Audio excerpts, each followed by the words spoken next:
ታዳምጧቸዋላችሁ ማለት ነው። እሺ ሳላህ ቀጥል።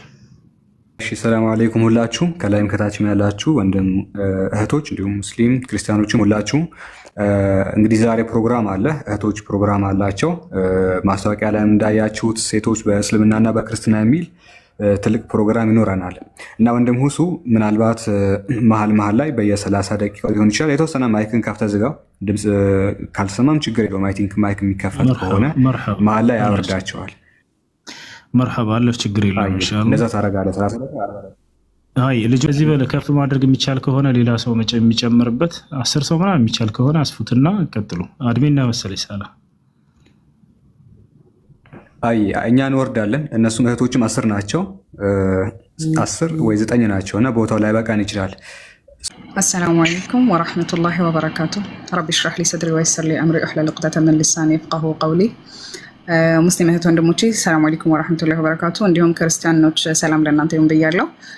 በዛሬው ፕሮግራማችን ላይ ኢንሻአላህ ብዙ ብንዳስሳቸው ፕሮግራሞች አሉ መወዳ መግቢያው ላይ እንደተናገረችው።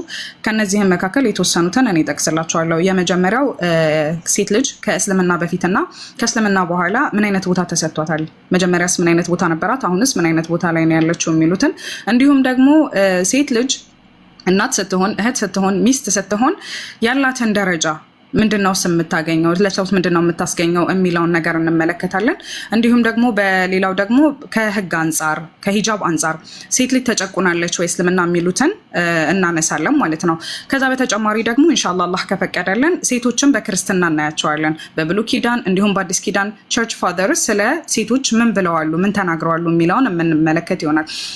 እነዚህን ሁሉ ካየን በኋላ የተወሰኑ ነጥቦችን እናነሳለን። እስልምና ላይ ስለሚነሱ ሹብሃቶች፣ እስልምና ላይ ስለሚነሱ ጥያቄዎች፣ እስልምና ላይ ስለሚነሱ ስለ ሴቶች ስለተጨቆኑት ስለ ሂጃብ ሊሆን ይችላል፣ ስለ ትዳር ሊሆን ይችላል።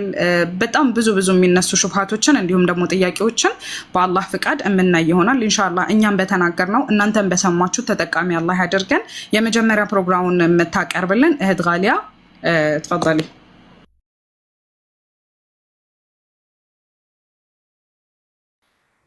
السلام عليكم ورحمة الله وبركاته. እንደምናችሁ ድምጽ ይሰማል?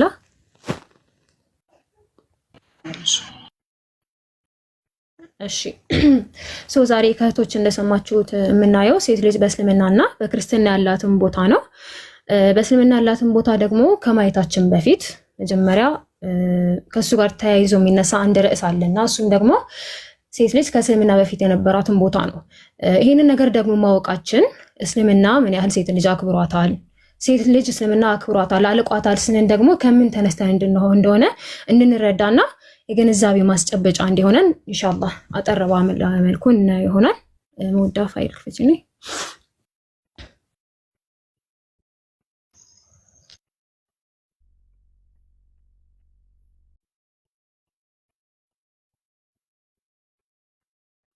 ይታያል አይደለ? አይታይም ወይ? እኔ ጋር አይታይም።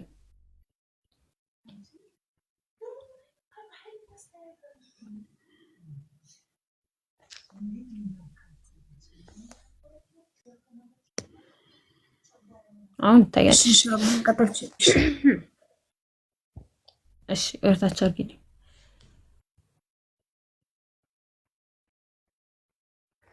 እሺ በጃሂልያ ዘመን ወይም ደግሞ ነብያችን መሐመድ ሰለላሁ ዐለይሂ ወሰለም ነብይ ከመሆናቸው በፊት ሴት ልጅ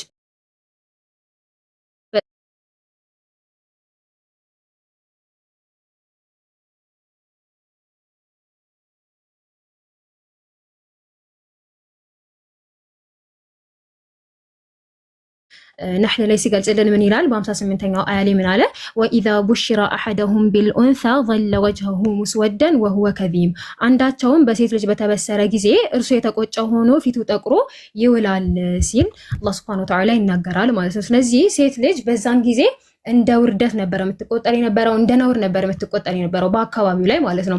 በዚህ ምክንያት ደግሞ በቁሟ ተቀበር ነበር። ለዚህ ማስረጃችን ደግሞ በሱረቱ ተክዊር ላይ 60 81ኛው ምዕራፍ ላይ ቁጥር 8 እና ቁጥር 9 ላይ ምን ይላል? ወኢዘል መውኡደቱ ሱኢለት ቢአይ ዘንቢን ቁቲለት በህይወቷ የተቀበረችው ሴት ልጅ በተጠየቀች ጊዜ በምን ወንጀል እንደተገደለች ሲል አላህ Subhanahu Wa Ta'ala ያስቀምጣል ማለት ነው። ይሄኛው በጃሂልያ ጊዜ የነበረው ሲቹዌሽን ነው። ከዛን በኋላ ከዚህም በተጨማሪም ደግሞ ሴት ልጅ መውረስ አትችልም ነበር በዛን ዘመን ላይ በተፍሲር አልጀላሊ በተፍሲር ኢብኑ ከሲር ላይ ወርታች ተፍሲር ኢብኑ ከሲር ላይ ምን ይላል? the people of jahiliya used to give the males but not the females በጃሂልያ ጊዜ የነበሩ ሰዎች ወይም ደግሞ ነብያችን መሐመድ ሰለላሁ ዐለይሂ ወሰለም መልእክተኛ ሆኖ ከመላካቸው በፊት የነበሩ ሰዎች ለወንድ ልጅ ውርስን ይሰጡ ነበረ፣ ነገር ግን ለሴት ልጅ አይሰጡም ነበረ። ስለዚህ ሴት ልጅ በዛን ጊዜ የመውረስ መብት አልነበራትም ነበረ ማለት ነው። ወደ ትዳር ህይወቷ ደግሞ በዛን ጊዜ ስለነበራት ወደ ትዳር ህይወቷ ስናይ ደግሞ ወደ ታች አድርግልኝ ስለ ትዳር ህይወቷ ስናይ ደግሞ እናታችን አይሻ ረዲየላሁ ዐንሃ ያስተላለፈችው አንድ ሐዲስ አለ። እንደምታዩት ሐዲሱ ረጅም ነው። በአጭሩ ስናየው በጃሂልያ ዘመን ወይም ደግሞ ፕሪ ኢስላሚክ ከእስልምና በፊት በነበረው ጊዜ ላይ 4 አይነት የትዳር አይነቶች ነበሩ ብላ 4 አይነት የትዳር አይነቶች ገልጻለች። ከአራቱ ውስጥ አሁንም ድረስ ነብያችን መሐመድ ሰለላሁ ዐለይሂ ወሰለም የፈቀዱት ከሶስቱ ውጪ የመጀመሪያውን ፈቅደው እስከ አሁን ድረስ የተካሄደ ያለው የትዳር አይነት አለ። ሶስቱ ግን በጣም አስቀያሚ የሴት ልጅን ተፈጥሮ ወይም ደግሞ የሚገባትን ቦታ ያላማከለ የሆነ የትዳር አይነት ነበርና የትዳር ህይወቷን በእነዚህ አይነት ነበረ። በተጨማሪም ደግሞ ስታገባ በራሱ እሷ እና ንብረቷ አንድ ላይ ባለቤቷ ይወርሰው ነበረ ማለት ነው። እሷ ግን የመውረስ መብት የላትም፣ ነገር ግን ትወረ ኦሪት ህግ ላይ ይልና ምንድነው በዛን ጊዜ የመፍታት መብት በወንድ እጅ ላይ ብቻ ነበረ። ወንድ ልጅ በፈለገበት ሰዓት ሴትን ይፈታት ነበረ። በተጨማሪም ደግሞ መውረስ አትችልም፣ የምትወርሰው በራሱ ቤት ውስጥ ወንድ ልጅ ካሌለ ነው ሲል ይነግረናል። ወንድ ልጅ ካሌለ ትወርሳለች። ነገር ግን ከወረሰችም በኋላ ለውርሱ ሲባል ትራይባ ወይም ደግሞ እዛው ጎሳ ላይ ካለ ወንድ ጋር ነበረ ትዳር የነበረው ማለት ነው። ለምን? ለውርሱ ሲባል። ከዛን በኋላ ደግሞ ወደዚህ ስናይ በሮማን ኢምፓየር ላይ ማለት ነው። በሮማን ኢምፓየር ላይም ደግሞ በተመሳሳይ ምንድነው በዛን ጊዜ የነበሩ ሴቶች ሲያገቡ if married she and her property passed into the power of her husband ይላል። ባገባች ጊዜ እሷ እና ንብረቷ ወደ ባለቤቷ ይተላለፍ ነበር። ማለትም እሷንና ንብረቷን ይወርሰው ነበረ ማለት ነው ባለቤቷ። ከዛን በኋላ በተጨማሪ ምን ይላል? the wife was the purchased property of her husband በዛን ጊዜ የነበረች ሚስት ለወንዷ ፕሮፐርቲ ወይም ደግሞ መጠቃቀሚያ ነበረች። and like a slave ከዛን በኋላ ልክ እንደ ባሪያ ነበረች።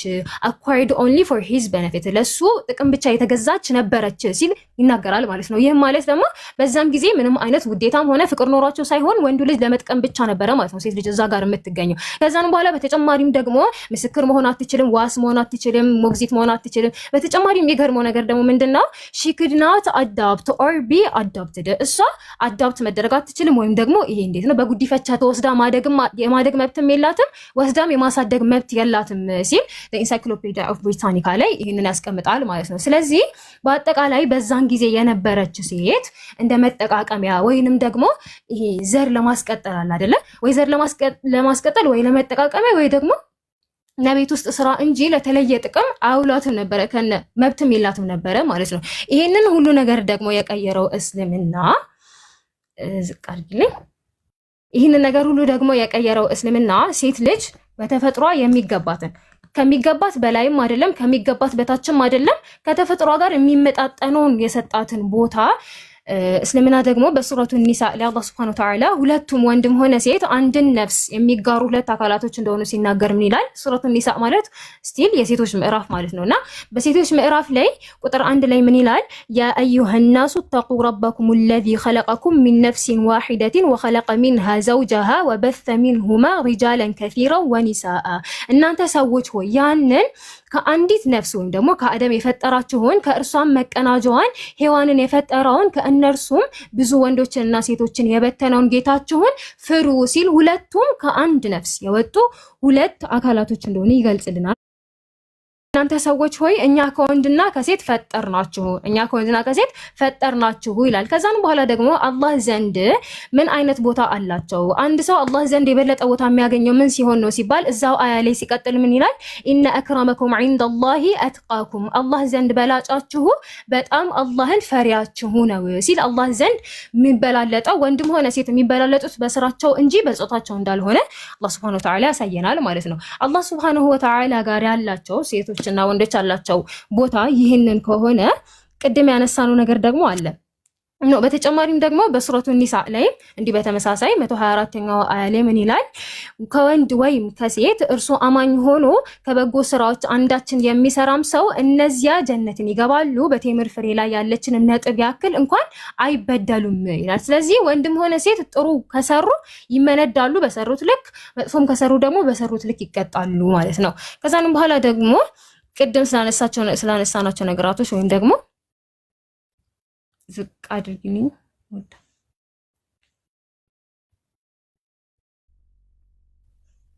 አልሰማም ነው ለመለስ ወደ ላይ ድምጽ አይሰማም? ይሰማል። ኧረ ይሰማል። አይደለም ወደታች አሁን እሺ ወደታች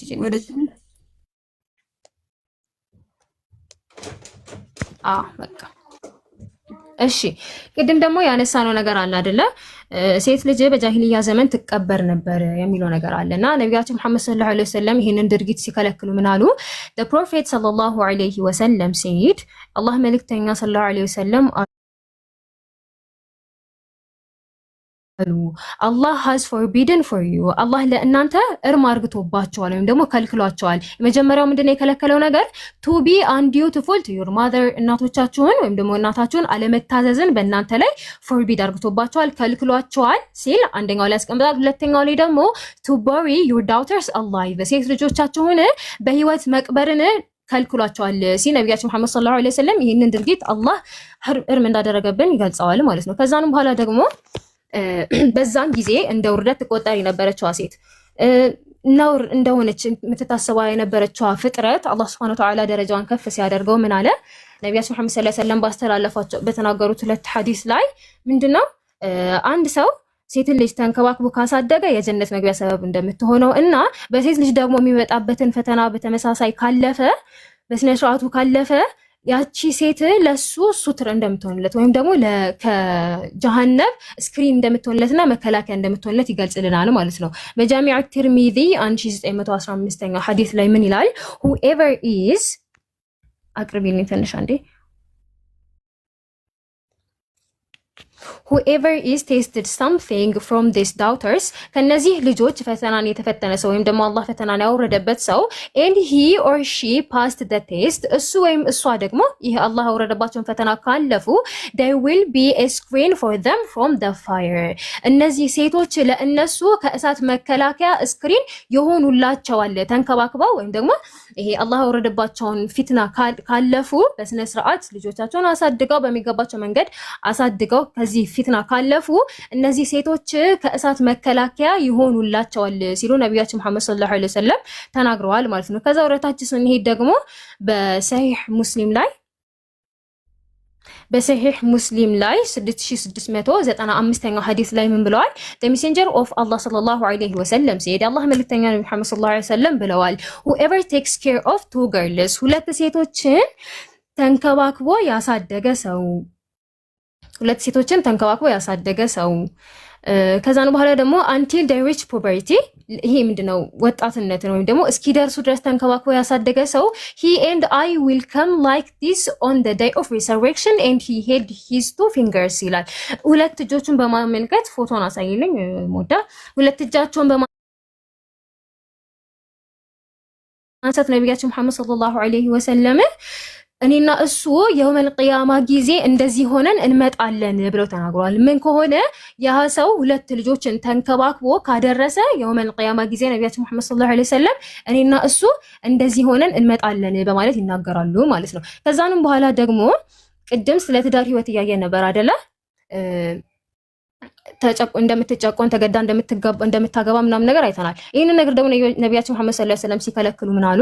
the prophet ሰለላሁ ዐለይሂ ወሰለም says ሰሂህ ቡኻሪ 5136ኛው ሐዲስ ላይ a marton should not be given in marriage except after consulting her ማርቶን ማለት ወይም ደግሞ እቺ አግብታ የፈታች ሴት ወይም ደግሞ ባለቤቷ የሞተባት ሴት ማለት ነው ያለ እሷ ፍቃድ ወይም ደግሞ ያለ ትዕዛዟ እሷን መዳር የተከለከለ ነው። and a virgin should not be given in marriage except after her permission virgin የሆነ ሴት ወይም ደግሞ ያላገባች ሴትም እንደዚሁ ያለ እሷ ፍቃድ ወደ ትዳር ልትገባ አይገባም ወይም ደግሞ ወደ ትዳር ልትገባ ወይም ደግሞ ልትዳር አይገባም ሲሉ ነብያችን መሐመድ ሰለላሁ ዐለይሂ ወሰለም ተናግረዋል ማለት ነው። ከዛንም በኋላ ደግሞ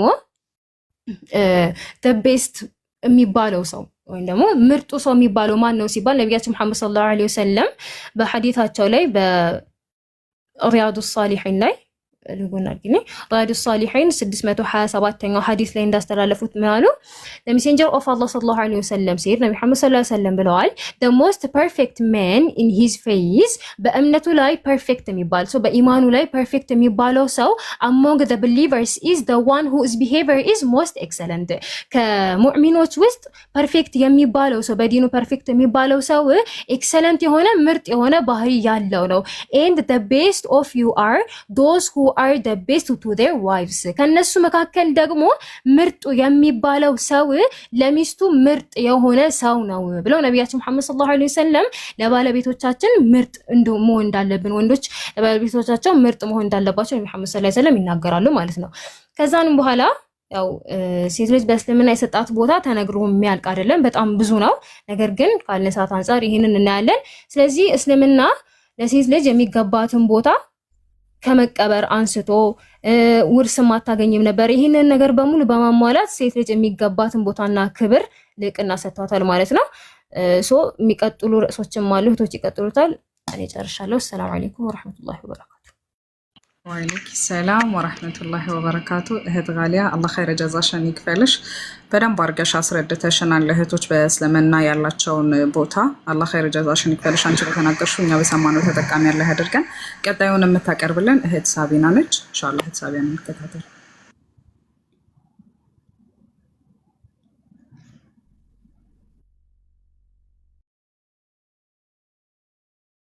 ሀባሺ ይሰማል አይደለ? ካልተሰማ ምናምን ነገር ትነግሩኛላችሁ።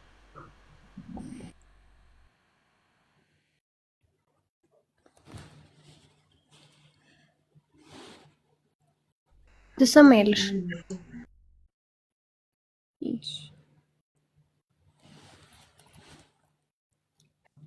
ካሜራ ልክፈት አይደል?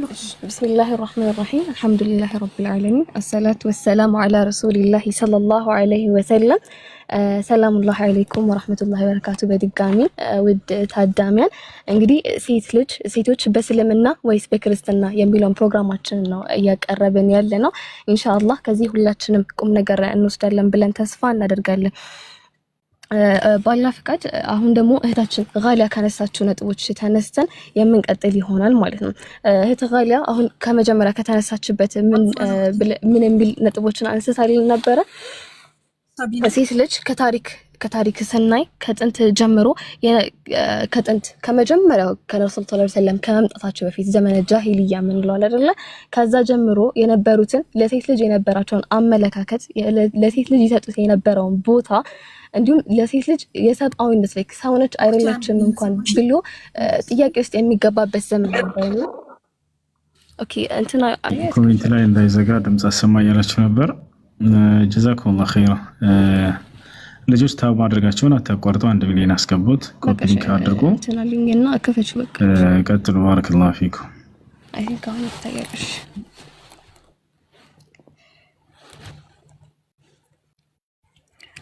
ኦኬ እሺ ተልቁ ላይ አርጊና ልቀጥል እና ከዛ ጊዜ አንስቶ ለሴት ልጅ ይሰጣት የነበረበትን ቦታ አሳየችንና ነገር ግን የአላህ መልእክተኛ የመጨረሻው ነብይ የሆኑት መሐመድ ሰለላሁ ዐለይሂ ወሰለም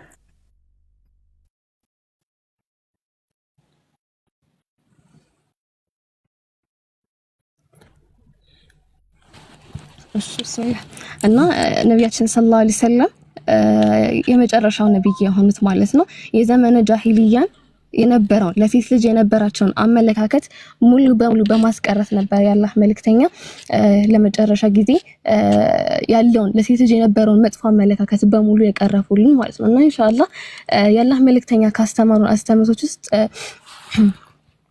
ሴት ልጅ በማህበረሰቡ የማህበረሰቡን ግማሹን አካል የምትሸፍነች አይደለ? የማህበረሰቡን ግማሹን አካል እሷ ትሆናለች። ከዛ ደግሞ የተቀረውን ደግሞ ግማሹን ደግሞ ባላ ፈቃድ እሷ አስገኝታ አንጻ አሳድጋ ከዛ በኋላ ደግሞ ለፍሬ የምታበቃ የሆነች ነችና ይሄን ደግሞ አላህ መልእክተኛ ካላት ከተለያየ ሚና አንፃር ከፋፍለው ባስተምሮታቸው ላይ ያሳዩናል ማለት ነው። ይሄን ሴት ልጅ እናት ስትሆን የተለየ ቦታ አላት። ሴት ልጅ ሚስት ስትሆን የተለየ ቦታ አላት። ልጅም ስትሆን ደግሞ የተለየ ቦታ አላት ማለት ነውና የመጀመሪያ ሴት ልጅ እናት ስትሆን የሚለውን ስናይ ደግሞ አላህ Subhanahu Wa Ta'ala በተለያዩ የቁርአን አያዎች ላይ እየጠቀሰ ያስረዳናል ማለት ነው። ለምሳሌ በሱረቱል ኢስራ ምዕራፍ 17 ቁጥር 23 ላይ ምን ይላል? وقضى ربك الا تعبدوا الا اياه وبالوالدين احسانا ሲል ነገራል ማለት ነው። ጌታህም እንዲህ ሲል አዘዘ እርሱን እንጂ ሌላን አትገዙ ብሎ ያላህ Subhanahu Wa Ta'ala እዚህ ምድር ላይ የተፈጠርንበትን አላማ ካስቀመጠልን በኋላ አስከትሉ ምንድነው ያለን? ወቢልዋሊደይኒ ኢህሳና በወላጆቻችሁም መልካምን ስሩ ብሎ ይነገረናል ማለት ነው። ከዛ በኋላ አስከትሎ በአንተ ዘንድ ሆነው አንዳቸው ወይም ሁለታቸው እርጅና ቢደርሱ ኡፍ አትበላቸው። እንግዲህ በጣም ትንሹ ልንላቸው የምንችለው ነገር ማለት ኡፍ የምትለው ቃል ነች። እሱን እንኳን አትበላቸው፣ አትገላምጣቸውም፣ ለነርሱ መልካምን ቃል ተናገራቸው ይላል ማለት ነው። ከዛ በኋላ አስከትሎ ቁጥር 24 ላይ ለሁለቱም ከእዝነትህ የመዋረድን ክንፍ ዝቅ አድርግላቸው ብሎ የወላጅን ሐቅ ያስቀምጥልናል ማለት ነው። የወላጅ ሐቅ ደግሞ ያው ወላጆች ሲባል እናትና አባትን የሚያካትት ነውና ከወላጆችን ደግሞ የእናትን ሐቅ ደግሞ ይበልጥ ሲያስረዳ በሱረቱል አህቃፍ ምዕራፍ 46 ቁጥር 15 ላይ ወወሰይና الانسان بوالديه ኢህሳና ይለናል ማለት ነው። ሰውንም በወላጆቹ በጎ መዋልን በጥብቅ አዘዝ ነው ብሎ ለወላጅ ያለውን ሐቅ ከተናገረ በኋላ ደግሞ ስፔሲፊክ አድርጎ እናትን ይጠቅሳታል ማለት ነው። ሐመለትሁ ኡሙሁ ኩርሃን ብሎ ይነገራል።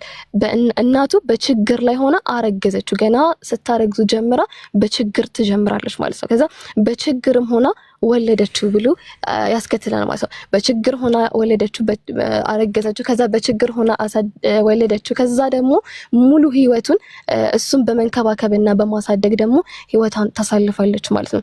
እንዲሁም ደግሞ በሱረቱል ሉቅማን ቁጥር 14 ላይ አላህ Subhanahu Wa Ta'ala ምን ይለናል? ሰውንም በወላጆቹ በጎ እንዲያደርግ በጥብቅ አዘዝ ነው ብሎ የወላጅን ጥቅል የሆነ ሐቅ ካስቀመጠ በኋላ አሁንም ስፔሲፊክ አድርጎ እናቱ ከድካም በላይ በሆነ ድካም አረገዘች ብሎ ገና የመጀመሪያውን የልፋቷን የችግሯንና ምታየውን መሸቃ በመጥቀስ ለዚች ለእናታችን ትልቅ ቦታ መስጠት እንዳለብንና ከትንንሽ ጀምሮ እንኳን እሷ ላይ ምንም አይነት የሐቃችን ሊያልፈባት እንደማይገባ ይነግረናል ማለት ነው። ከዛ በኋላ የአላህ መልእክተኛ ሰለላሁ ዐለይሂ ወሰለም ደግሞ በሐዲሳቸው ላይ ምን ይሉናል? አጣጣር አድርጌ ልንገራችሁና አንድ ሰው ወደ ረሱል ሰለላሁ ዐለይሂ ወሰለም ይመጣና ምን ይላቸዋል? መን አሐቁ الناس بحسن صحابتي ይላቸዋል።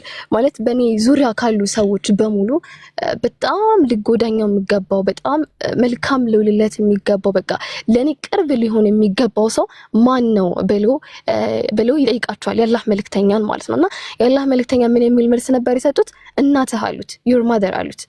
ከዛ በኋላ ኦኬ እናቴ ነች አለና ሰውየው እሺ አለ ማለት ነው። ከዛ በኋላ እሺ ከእናት በመቀጠልስ ማን ብሎ ደግሞ ይጠይቃል። የአላህ መልእክተኛ ግን የሁለተኛ መልሳቸው ሌላ ነበር። ምን ነበር የመለሱለት? አሁንም እናትህ የሚል መልስን ሰጡት ማለት ነው።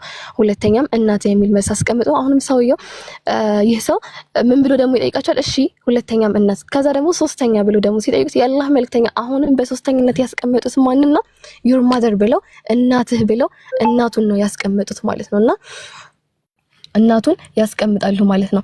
ከዛ በኋላ ይህ ሰው ደግሞ በስተመጨረሻ አራተኛስ እሺ አሁንስ ከዚህ በኋላስ ብለው ደግሞ ሲጠይቃቸው your father ብለው በአራተኝነት ደረጃ ደግሞ አባት የሚለውን ያስቀምጡልታል ማለት ነው። ስለዚህ በዚህ ምድር ላይ ቦታ ልናከብራቸው ልንንከባከባቸው ከሚገቡ ሰዎች ውስጥ የመጀመሪያዎቹን ትልልቅ 3 ድርሻዎች የምትይዘው ማናት ማለት ነው?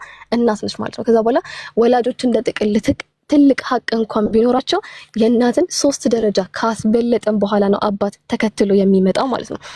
በተጨማሪም ደግሞ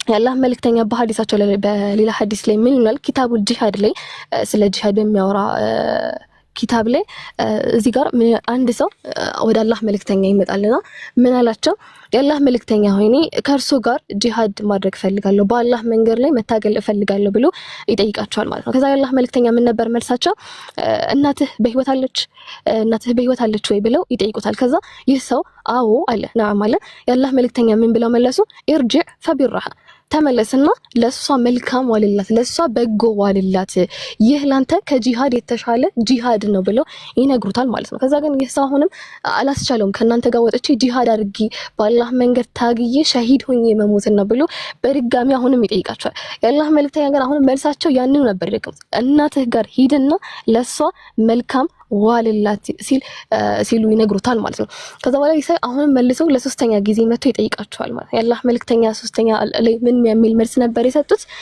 ተመለስ ወይ ሀከልዘም ርጅለሃ ፈተመል ጀና እሷ ጋር ሂድ ለሷ መልካምን በጎን ዋል የጀነትን ቁልፍ ከሷ እግር ስር ታገኛለህ ጀነትን በሷ እግር ስር ታገኛለህ ወይም ደግሞ አልቲሜት ጎላችን አሁን እኛ ሙስሊሞች እዚህ ምድር ላይ ጀነት መግባት ነው አይደል ስለዚህ ጀነት ለመግባት ጂሃድን የሚያክል ነገር እንኳን ከሱ ላይ ዋጋ ከፍለንበት ቁርአን ላይ ጠቅሶታል እና ምን ይላል በሱረቱ ኒሳ ቁጥር 4 ላይ ሴቶችንም መህሮቻቸውን በደስታ ስጡ ብሎ ይናገራል ማለት ነው ኒካህ ከመደረጉ በፊት አንድ ሴትና ወንድ ባልና ሚስት ከመሆናቸው በፊት መህር እንኳን ስትሰጡ አይደለም ሌላ ነገር አይደለም ገና ባልና ሚስት ልትሆኑ ኒካህ ልታስሩ መህር እንኳን ስትሰጡ ያንን መህር በደስታ ስጡ ያንን ወዳችሁ ልትሰጡ ይገባል ብሎ ያስቀምጣል ማለት አላህ Subhanahu Wa Ta'ala በተከበረው ቃሉ ላይ በሪያድ ሷሊሂን ላይ ደግሞ የአላህ መልእክተኛ ምን ይላል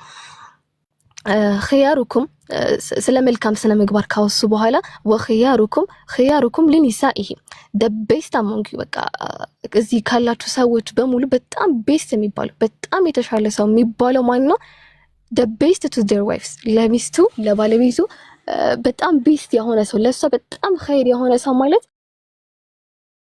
ነው የተሻለ ሰው የሚሆነው ወይም ደግሞ እዚህ ጋር ለውጭ ሰዎች ወይም ለስራ ባልደረቦች ለሌሎች ጥሩ መሆን አይደለም ዋናው ለሚስቱ መልካም መሆን እሱን ኺያር እንደሚያስብለው ያስቀምጡልና ማለት ነው እንዲሁም ደግሞ የአላህ መልእክተኛ ሆነን በሌላ ሐዲሳቸው ላይ ኢስተውሱ ቢኒሳኢ ኸይራ ብለው አደራ ይሰጡናል ማለት ነው የአላህ መልእክተኛ ሰለላሁ ዐለይሂ ወሰለም እንግዲህ በዚህ ምድር ቆይታቸው ላይ ወሲያ አስቀምጠው አደራ ብለው ካለፋቸው ትልልቅ ነገራቶች ውስጥ ለምሳሌ ሰላትን አደራ ብለዋል አይደል በዛ ልክ አደራ ብለው ካለፉት ነገራቶች ውስጥ አንዱ ምንድነው ሴቶችን አደራ ለነሱ መልካም በመሆን ላይ አደራቸውን ብለው ነው የአላህ መልእክተኛ ያለፉት ማለት ነው እንዲሁም ደግሞ ሚስት ስትሆን ብለን ደግሞ ይሄን ካነሳ ልጅ ስትሆን ደግሞ ይሄንን ቅድም እህታችን ጋሊያ በጣም በሰፊው ሂደበታለች ከዚህ በፊት በዘመነ ጃሂልያ ሴት ልጅ ሲወለድላቸው የነበራቸውን ዲስአፖይንትመንትና እዚህ በቃ በጣም ظل وجهه مسودا الله سبحانه وتعالى ቁርአን ላይ ሲጠቅሰውና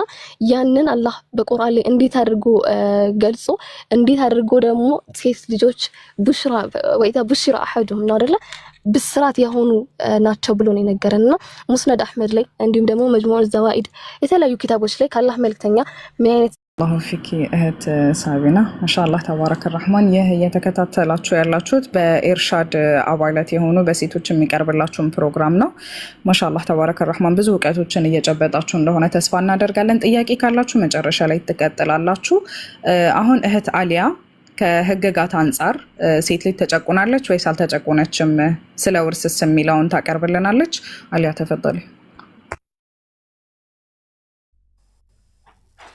እሺ ሰላም አለይኩም ወራህመቱላሂ ወበረካቱ እንዴት ናችሁ እህት ወንድሞች ሁላችሁም ሰላም ብያለሁ እንግዲህ እህቶች ስለ እስልምና ሴቶች በእስልምናና በክርስትና የሚለውን ርዕስ ከእስልምና በፊት ከነበረው ከጃሂልያ ዘመን አንስቶ እስከ እንግዲህ እህት ሳቢና መቀጠላ እስልምና ላይ ያላትን ቦታ እናት ስትሆን እህት ስትሆን እያንዳንዱን በህይወት ደረጃ ላይ ያለውን ሁኔታ እስልምና ምን ያህል እንዳከበራት የሚለውን እያንዳንዱን ጠቅሰው አይተዋል ማለት ነው ባረከላሁ ፊኩም እንግዲህ እኔ ደግሞ ቀጥልና ቅድም እህት ጋሊያም አንስታ ነበር ይሄን እንትን ኢንሻአላህ እኔ ትንሽ ሄድበታለሁ ማለት ነው ሴት ልጅ እንግዲህ ከእስልምና በፊት ምንም አይነት የመውረስ መብት እንደሌላት ማለት ነው ምንም አይነት ውርስ እንደማትወርስ ማለት ነው አይደለም ልትወርስ አንድ ሴት ባሏ ቢሞት የባሏ ወንድም ንብረቱን ይወርሳል። ንብረቱን ብቻ አይደለም የሚወርሰው ሴቷንም ወይም የሟቹን ሚስት እንደ ውርስ ወይም እንደ ዕቃ ነበር የሚረከበው ማለት ነው። ያን ጊዜ እንግዲህ ወይ ሲፈልግ ሚስቱ ያደርጋታል ወይም ደግሞ እንደ ባሪያ ይዛት እንደነበረ እንመለከታለን እንጂና ተመሳሳይ ጭቆናዎችን ሴቶች ላይ ያደርሱ እንደነበረ እናያለን። አላህ Subhanahu Wa Ta'ala ደግሞ ነብያችንን ሰለላሁ ዐለይሂ ወሰለም በመላክ ከዛ ከባርነት ቀንበር እንዳወጣት እንመለከታለን። ኢንሻአላህ ተፍሲር الطبري ላይ ምን እናገኛለን? ተፍሲር الطبري ምን ይላል? لأن أهل الجاهلية كانوا لا يقسمون من ميراث الميت من ይላል? ለአህል الجاهلية የነበሩ ሰዎች ወይም በጃሂልያ ዘመን የነበሩ ሰዎች የወራሽን ንብረት የሟችን ንብረት ለወራሾች ምንም እንደማይሰጡ ይነግረናል። ممن كان لا يلاقي العدو ولا يقاتل في الحروب ምንም አይነት ዘመቻን የማይወጡ ወይም ከጠላት ጋር የማይዋጉ የሆኑትን አካላቶች ምንም አይነት من صغار ولده ለጣናቶቹ ማለት ነው ምንም አይነት ንብረትን አይሰጡም ነበር። ለና ቀጥሎ ይላል ولا للنساء منهم ለሴቶቻቸው ምንም አይነት ውርስን አይሰጡም ነበር በማለት ይገልጽልናል ማለት ነው። እንግዲህ ሴት ልጅ ምንም አይነት የውርስን ንብረት እንደማይሰጧት እንመለከታለን። እንግዲህ አላህ Subhanahu Wa Ta'ala ደግሞ ቁርአን ላይ ሱረቱ ኒሳ ላይ ቁጥር 7 ላይ ምን ይላል? للرجال نصيب مما ترك الوالدان والأقربون وللنساء نصيب مما ترك الوالدان والأقربون ይላል። ምን ያለ ነው? ለወንዶች ወላጆችና የቅርብ ዘመዶች ከተውት ንብረት ፈንታ ድርሻ አላቸው። ለሴቶችም ወላጆችና የቅርብ ዘመዶች ከተውት ካነሰ ወይም ከበዛው ፈንታ አላቸው ይላል ማለት ነው። እንግዲህ እዚህ ጋር እንደምትመለከቱት የሴት ልጅ የመውረስን መብት ሰጥቷት እንግዲህ ልክ እንደ ወንዱ ዘመዶቿም እንዲሁም ቤተሰቦቿ ከተውት ንብረት የመውረስ መብት እንዳላት ያሳየናል ማለት ነው። እንግዲህ በተለያዩ የህይወት ደረጃዎቿ ምሳሌ እናት ስትሆን ሊሆን ይችላል፣ እህት ስትሆን ሊሆን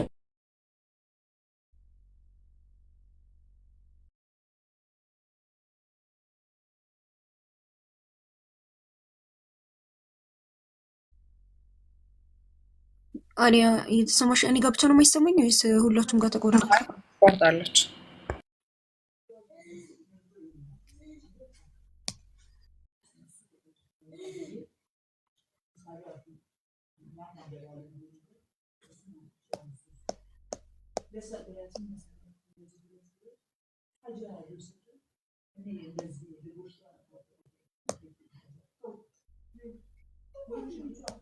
ኔት ይዞታል መሰለኝ። ወረደች ጭራሻውን የለችም። አትታያችሁም እናንተም ጋር ወርዳለች። ሞዴሬተሮች ካላችሁ አስገባት።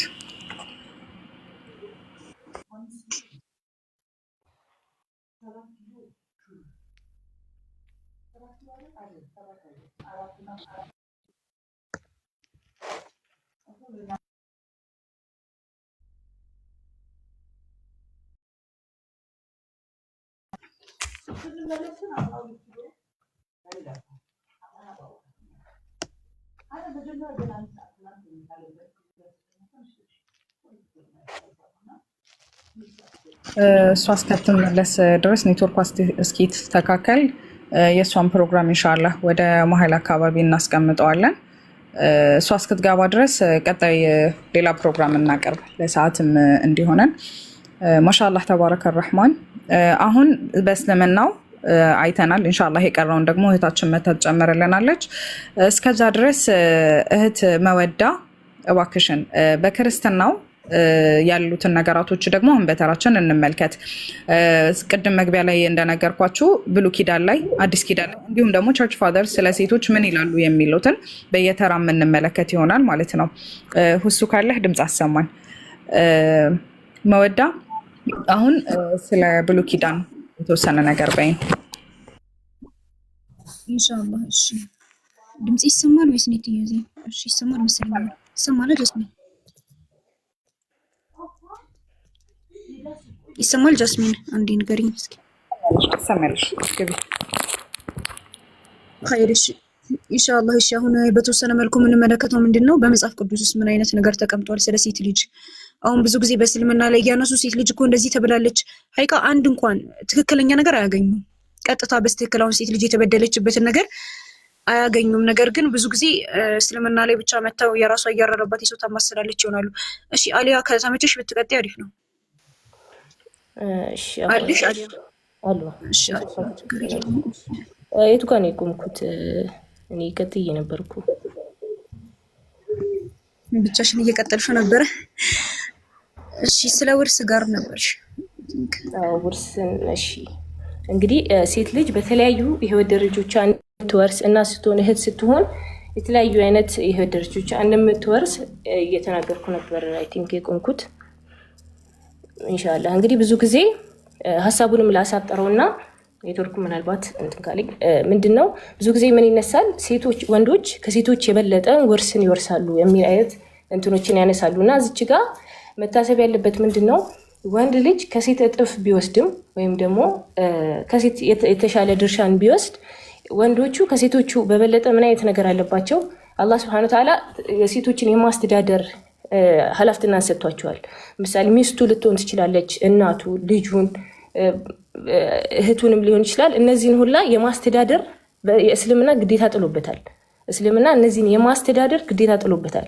ሴቷ ግን ያን የወረሰችውን ንብረት ለማንም የማካፈል ግዴታ የለባትም። ማንንም የማስተዳደር ምንም አይነት ግዴታ የለባትም። ይህ ከመሆኑ ጋር ግን ፍትሃዊ በሆነ መንገድ ውርሷን እንደምታገኝ እንመለከታለን። እንግዲህ ሴቷ ምንም አይነት ኃላፊነት የለባትም። ነገር ግን ወንዱ ከሷ የተሻለ ቢወስድም ያን የወሰደውን ንብረት ሴቶች እህቶቹ፣ እናቱ፣ ባለቤቱ ላይ ልጆቹ ላይ እንደሚያውል እንመለከታለን ማለት ነው። እንግዲህ ይህ ግን አሁን ምሳሌ ሴትና ወንዱ እኩል እንኳን ይካፈሉ ይባል ፍትህ አይሆንም። ምክንያቱም ሴቷ ምንም አይነት የማስተዳደር ግዴታ የለባትም። ወንዱ ግን ሸሪዓዊ ጣለበት የቤተሰብ ማስተዳደር እህቶቹን፣ እናቶቹን ሁሉንም አይነት የማስተዳደር ግዴታ ጥሎበታል ማለት ነው። ይህንን ስንመለከት እስልምና ፍትሃዊ እንደሆነ አላህ Subhanahu Wa Ta'ala አዲል ፍትሃዊ እንደሆነ ሁሉንም ድርሻቸውን በፍትህ እንደሰጠ እንመለከታለን ማለት ነው። እንግዲህ እሱም ብቻ ሳይሆን ሴት ልጅ እንግዲህ ያን የወረሰችውን ንብረት ሊሆን ይችላል፣ እንዲሁም ሌሎች የተለያዩ በግሏ የምታገኛቸውንም ነገራቶች ሊሆን ይችላል። በግሏ እንደፈለገች መጠቀም ትችላለች። ስትፈልግ መሸጥ ትችላለች። ስትፈልግ ደግሞ ማከራየት፣ የፈለገችውን ነገር ማድረግ፣ መሸጥ፣ መለወጥ ሙሉ መብት አላት ማለት ነው። የእሷን ንብረት የግል ንብረቷ ላይ ማንም ጣልቃ የመግባት መብት የለውም። ለባለቤቷ እንኳን ቢሆን በፍቃዷ ነው የምትሰጠው ማለት ነው።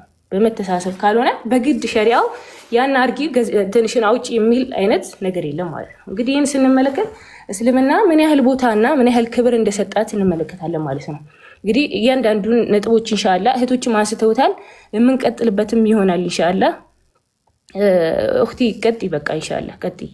እኔም አላረመው ባይረዝም ጥሩ ይመስለኛል። እሺ እህቲ ቀጥይ ኢንሻአላህ። እሺ ጀዛኪላሁ ኸይረን። በደንብ አድርጋ አስረዳታናለች ስለ ውርስ ማለት ነው። አሁን ብዙ ጊዜ ለምን ሴቷ ብዙ ትወርሳለች፣ ሴቷ ትንሽ ትወርሳለች፣ ወንዱ ብዙ ይወርሳል ምናምን የሚሉበት ነገራቶች ነው ኢንሻአላህ እህት አሊያ ያብራራችልን ማለት ነው። እኔ ደግሞ ቀደም ጀምሬው ነበር ኢንሻአላህ። እስኪ ሴት ልጅ በክርስትና ምን አይነት ቦታ ተሰጥቷታል? እውነት እነሱ እንደሚሉት ተከብራለች ወይ? አሁን ብዙ ጊዜ እነሱ እስልምና ላይ ጥያቄ ምናምን ሲያነሱ ምንድነው የሚሉት? በእስልምና ልክ እንደተጨቆነች፣ ክርስትና ደግሞ በቃ እንዳከበራት፣ ትልቅ ቦታ እንደሰጣት ምናምን አይነት አድርገው ነው የሚያነሱት ማለት ነው። ነገር ግን የምር ክርስትና ያንን ቦታ ሰጥቷታል ወይ ብለን ስናይ ሀይቃ እንደውም መጽሐፉን ይጻፈው የሆነ ከሴት ልጅ ጋር የሆነ ቂም ያለበት ሰው ነው የሚመስላችሁ፣ ያለ ማውሸት ማለት ነው። እሺ ኢንሻአላህ። እሺ ምን ይላል?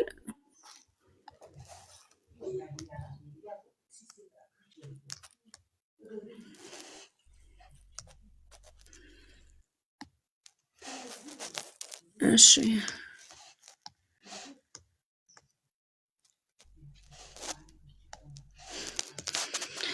እሺ ከኦሪት ዘፍጥረት ስንጀምር ኦሪት ዘፍጥረት ምዕራፍ 3 ቁጥር 16 ላይ ምን ይላል? ለሴቲቱም ማለ በጸነስሽ ጊዜ ጭንቅሽን እጅግ አበዛዋለሁ፣ በጭንቅም ትወልጃለሽ፣ ፍቃድሽም ወደ ባልሽ ይሆናል፣ እርሱም ገዥሽ ይሆናል ይላል። ገና ከጅምሩ ምን ይላል? እንዲህ አይነት ነገራቶችን ሁሉ ያመጣባት ልክ በሔዋን ምክንያት እንደሆነ፣ ሔዋን ያንን ጥፋት በማጥፋቷ ምክንያት እንደሆነ ይገልጽልናል ማለት ነው። በጸነስሽ ጊዜ ጭንቅሽን እጅግ አበዛዋለሁ ይላል ማለት ነው እግዚአብሔር። በጭንቅም ትወልጃለሽ፣ ፍቃድሽም ወደ ባልሽ ይሆናል፣ እርሱም ገዥሽ ይሆናል። አሁን ያሉ ሴቶች እንግዲህ ጭንቃል እሱም ገዢሽ ይሆናል ቃል እንዴት የምትለውን ቃል እንዴት እንደምትረዱት አላህ ነው የሚያውቀው። እሺ ኦሪት ዘሌዋውያን ምዕራፍ 12 ቁጥር 2 ላይ ደግሞ ምን ይላል?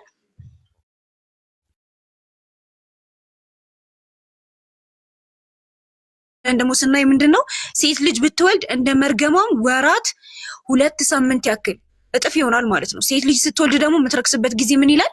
እጥፍ ይሆናል ማለት ነው። ሱብሃንአላህ። ቁርአን ላይ ግን ቅድም እህቶችንም እንደሰማቻቸው ምን ሲል ነበር አላህ Subhanahu Wa Ta'ala ቁረይሾች የዛን ጊዜ ሴት ልጅ በመውለዳቸው ይጸጸቱ ነበር። አላህ Subhanahu Wa Ta'ala ግን ምን ብሎ ነው የገለጸው ቁርአን ላይ وإذا بشر أحدهم بالأنثى ظل وجهه مسودا وهو كظيم ነው ያለው አላህ Subhanahu Wa Ta'ala በሴት ልጅ በተበሰረ ጊዜ ብሎ ነው አላህ የሚገልጸው ማለት ነው። ብስራት እንደሆነች ሴት ልጅ ነው ቁርአን የሚነግረን። እሺ ኦሪት ዘዳግም ምዕራፍ 24 ቁጥር 1 ደግሞ ምን ይላል? ሰው ሴትን ወስዶ ቢያገባ ይላል የእፍረት ነገር ስላገኘባት፣ አንድ ሰው ሴትን አግብቶ የእፍረት ነገር ስላገኘባት በእርሱ ዘንድ ሞገስ ባታገኝ የፍቿን ጽሕፈት ጽፎ በእጇ ይስጣት፣ ከቤቱ ምን ይበላት? ይስደዳት። ዳይ ከቤቱ ምን ይበላት? ይስደዳት ይላል ማለት ነው። ነገር ግን ስለተጣላት ወይ የሆነች ነገር ስላገኘባት ከቤቱ ይስደዳት ሲል መጽሐፍ ቅዱስ ቁርአን ምን ቢሹ አላህ በመካከላቸው ምን ይላል? ያስማማል። አላህ ግልጽ ውስጥን አዋቂ ነው ይላል። ሱብሃንአላህ። እንግዲህ አላህ Subhanahu Wa Ta'ala ከሷን ቤት ሽማግሌ ከሱ ቤት ሽማግሌ ዛስ አስማማቸው አስታርቋቸው ይላል። መጽሐፍ ቅዱስ ደግሞ ምን ይልልሻል? የታባቱ ኦሪት ዘዳግም ምዕራፍ 24 ቁጥር 1 ላይ ሴትን ወስዶ ቢያገባ የእፍረት ነገር ቢያገኝባት በእርሱ ዘንድ ሞገስ ባታገኝ የፍቿን ጽሕፈት ጽፎ ምን ይበላት? በእጇ ይስጣት፣ ከቤቱ ምን ይበላት? ይስደዳት። ሱብሃንአላህ። ቁርአን ግን ምን ይላል? ከሁለቱም በኩል አምጥታችሁ ምን በሏቸው? አስታርቋቸው። እንግዲህ ይሄ ነው መጽሐፍ ቅዱስ ያከበረሽ፣ ይሄ ነው ቁርአን ያዋረደሽ። ሱብሃንአላህ። እሺ ኦሪት ዘዳግም ምዕራፍ 22 ቁጥር 20 ደግሞ ምን ይላል? ነገሩ ግን እውነት ቢሆን በብላቴናይቱ ድንግልናዋ ባይገኝ ይላል። ሱብሃንአላህ። ድንግልናዋ ካልተገኘ ደግሞ በመጀመሪያ ሌሊት ምናልባት በብዙ ነገር እኮ ድንግልና ሊጠፋ ይችላል። ሴቶች ታውቁታላችሁ እሱን።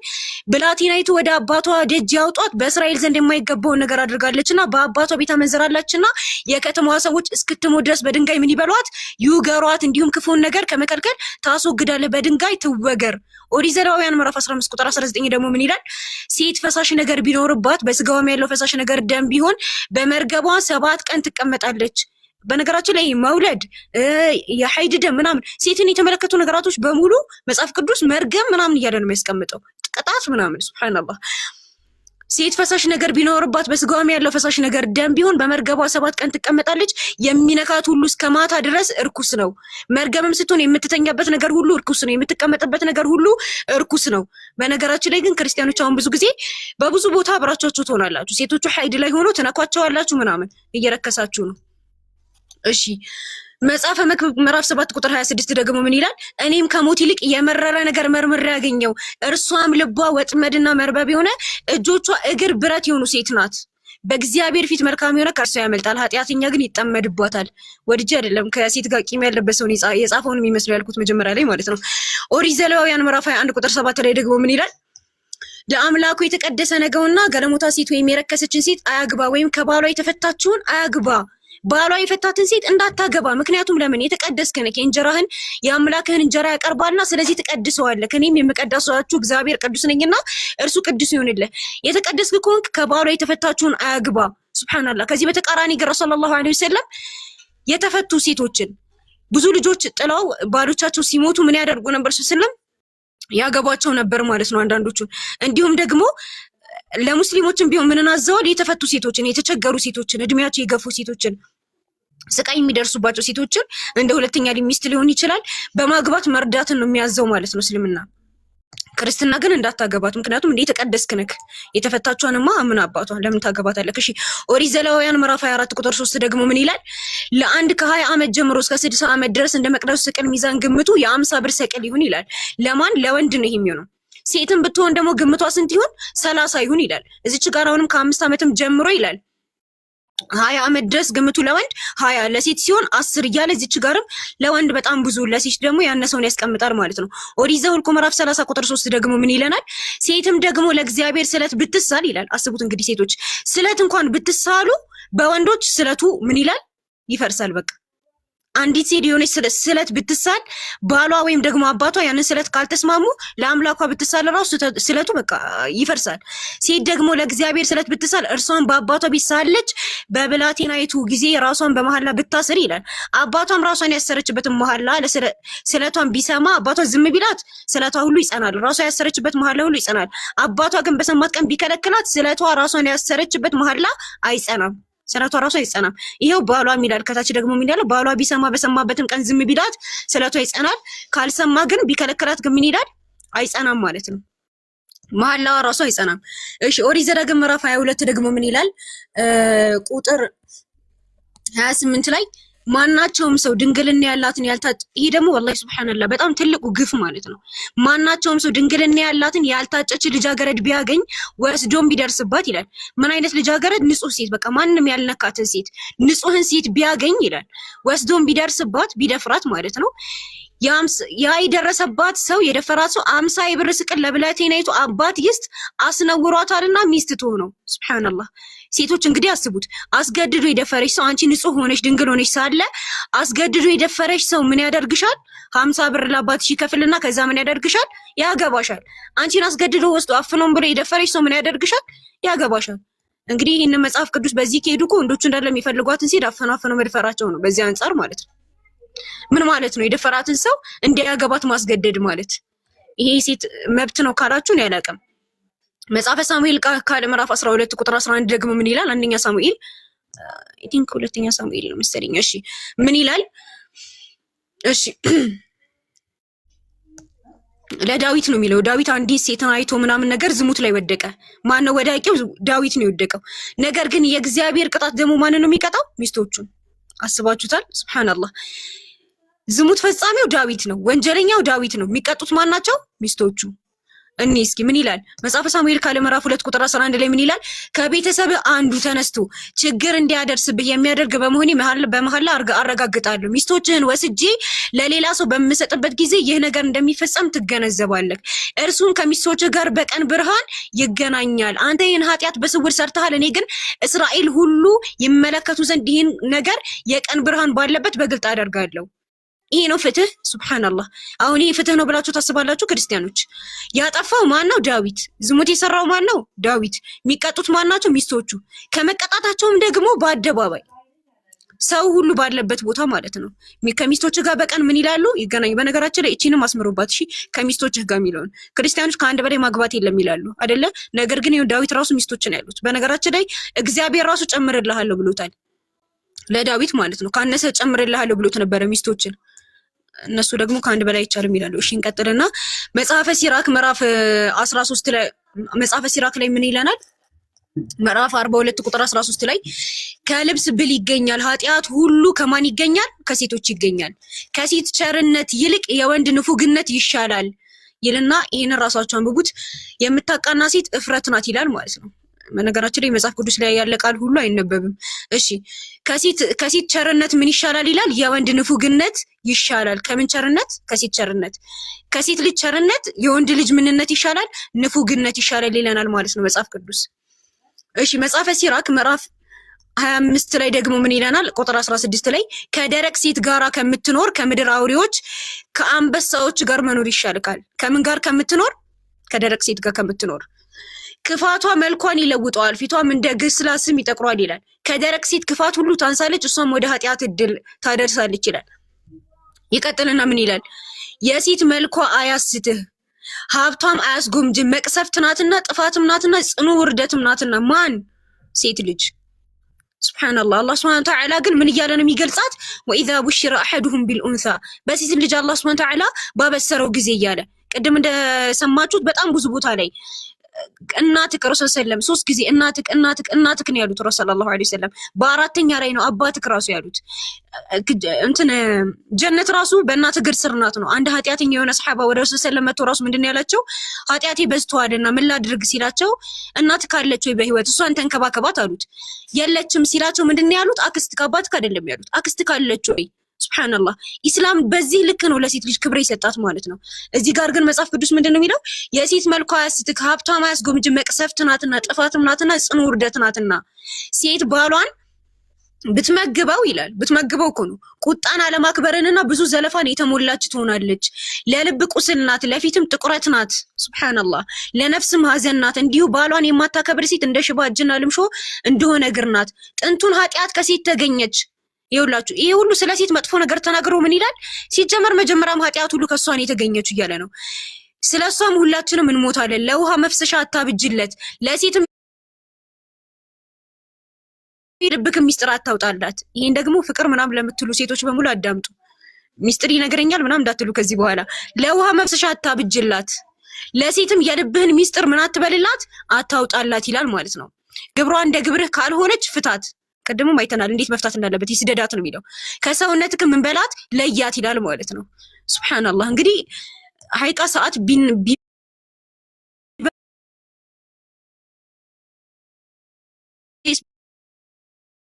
በስነ ስርዓት ከቤተሰቦቿ ሽማግሌ አምጥታችሁ አስታርቁ የሚለው ቁርአን ይበደለሽ።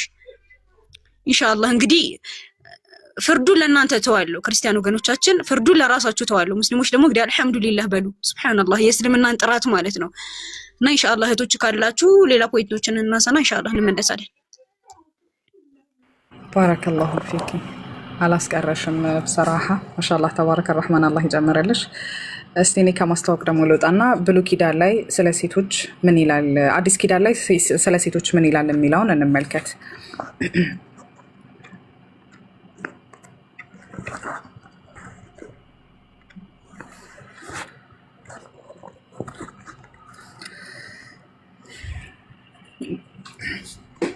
ቢስሚላህ እሺ ቅድም ብሉይ ኪዳን ላይ ስለ ሴቶች ስለተገለጹ ብዙ ነገሮች ተናግራለች። ከተወሰኑትን ታይማችን ስለማይበቃን የተወሰኑትን ደግሞ አዲስ ኪዳን ላይ ምን ይላል የሚለውን እንመልከት። ወደ ሮሚ ሰዎች ቁጥር ከ2 እስከ 3 ጀምረን ስናነበው አንዲት ሴት ልጅ በክርስትና ከተፈታች ወይም ደግሞ ከባሏ ጋር ከተጣላች ማግባት አትችልም። ምን ይላል? ያገባች ሴት ባሏ በህይወት ሲኖር ከእርሱ ጋር በህግ ታስራለች። ባሏ ቢሞት ግን ባል ከህግ ነፃ ትፈታለች ይላል። ከዛስ በኋላ የማቴዎስ ወንጌል 19 ላይ ምን ይላል? እኔ ግን እላችኋለሁ ያለ ዝሙት ሚስቱን የሚፈታ ትቶ ሌላኛውትን የሚያገባ ሁሉ ምን ይላል? ያመነዝራል አለ። የተፈታችውን የሚያገባ ያመነዝራል። ስለዚህ ምንድነው በክርስትና ሴት ልጅ ከተፈታች አንድ ወንድ ልጅ ካገባት ምንድነው እሱ አመንዝራ ነው ወይም ደግሞ ዝሙተኛ ነው ተብሎ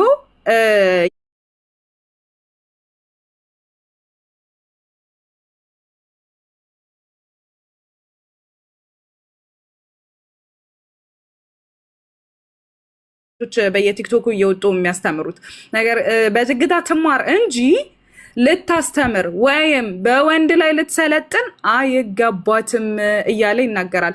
ማሻአላህ ተባረከ ረህማን የሴቶች እናት የሆነችው ፈጃ የሚነቁራት ሁሌም አይሻ ምንድነው ሐዲሶችን ከማንም በላይ የዘገበችዋ እንዲሁም ደግሞ በቁርአን ላይ የሴቶች ምዕራፍ ተብሎ አላህ Subhanahu Wa Ta'ala አልቁን ሲጽፍልን እዚህ ጋር ግን መጽሐፍ ቅዱስ ላይ ምን ይላል? ሴት ልጅ አታስተምር፣ ዝም ትበል። በወንድ ልጅ ላይስ ምን ልትሆን አይገባትም? ልትሰለጥን አይገባትም። እንዲሁም ደግሞ ክርስቲያን ወገኖቻችን ከሚያነሱልን በጣም ትልቅ ጥቅስ ሴት ልጅ ጎዶሎ ናት። የጀማዓ መጽሐፋችሁን አንብቡ። መጽሐፈ ቀለሜንጦስ ምዕራፍ 2 ቁጥር 14 ላይ ሴት በተፈጥሮዋ ምንድናት ይላል? ደካማ ናት። የሰማችውን ሁሉ ምንም ሳታመዛዘን ምን ብላ ትቀበላለች? አሜን ብላ ትቀበላለች አለ። ሱብሃን የጠራህ ጌታ ነህ። ሌላውም ደግሞ መጽሐፈ ዲስቅያን ምዕራፍ 3 ቁጥር 32 ላይ ነገር ግን አለ ላመኑ ሰዎች በንጽህና ሊንከባከቡ ይገባቸዋልና። ይሄ ደግሞ ሴቶች ተገልጣችሁ የምትሄዱ ሴቶች ፊታቸውን እንዲሸፍኑ እየጠቀሰ ነው። ማን ይገባቸዋልና የፊታቸውን በማሳመር ቀለም በመቀባት አይደለም። እግዚአብሔር በፈጠረው መልክ ውስጥ ጥቅምም የሌለውን እድል መልኳን ማጌጥም አይደለም። እንዲህ ያለውን ሁሉ አይሰሩ። ነገር ግን እርሱ የተከናነበ በጎዳና ራሳቸውን ዝቅ ያድርጉ። ስለዚህ ክርስቲያን ወገኖቻችን ግዴታ ምን ልታረጉ ይገባችኋል? እኛን ከምትነቅሩ ራሳችሁን ልትሸፍኑ ይገባል ማለት ነው። እንዲሁም ደግሞ ምን ይላል? አንደኛ የጴጥሮስ መልእክት እንጂ ሴት ልጅ ወጥታ እንድትማር አልተፈቀደላትም ይላል። እንዲሁም ደግሞ 15 ላይ ነገር ግን በእምነትና በፍቅር በቅድስናና ራሳቸውን እየገዙ ቢኖሩ በምን ትድናለች? በመውለድ ትድናለች እያለ ይናገራል ማለት ነው። ስለዚህ እንዲሁም ደግሞ በጣም ካስገረመኝ ጥቅሶች ውስጥ ምንድነው መጽሐፈ ጨዋታ ላይ ምን እያለ ይገልጻል? መጽሐፈ ጨዋታ የቤተ ክርስቲያን መጽሐፍ እንደምታውቁት ነው። መጽሐፈ ጨዋታ ስጋዌ ላይ ምን ይላል? ከአልጋ ላይ ከምትውል ሴት አለ። ምን ላይ ከምትውል ሴት? አልጋ ላይ ከምትውል ሴት ወይዘሮ ገጣባ አህያ ይሻላል። ሱብሃንአላህ ጭራሽ ሴት ልጅ ክብሯን ምን ያህል ዝቅ አድርጎ ነው ከአህያ እኩል ያወዳደራት።